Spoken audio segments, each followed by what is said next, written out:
নমস্কার। প্রশ্ন, কবিগুরু ঠাকুর। আমায় ছুটি দিতে বল, সকাল থেকে পড়েছি যে মেলা।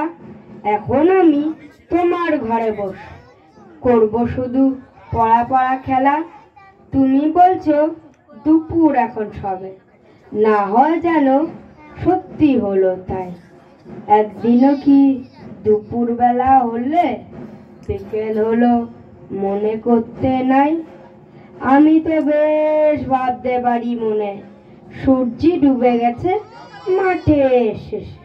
বাগদি বুড়ি চুবড়ি ভরে নিয়ে শাক তুলেছে পুকুর ধারে এসে।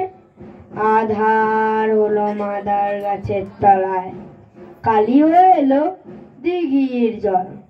হাটের থেকে সবাই এলো ফিরে, মাঠের থেকে এলো চাষের দল। মনে কর না উঠল সাজের তারা, মনে কর না সন্ধে হলো যেন। এক রাতের বেলা দুপুর যদি হয়, দুপুর বেলা রাত হবে না কেন? ধন্যবাদ। আমরা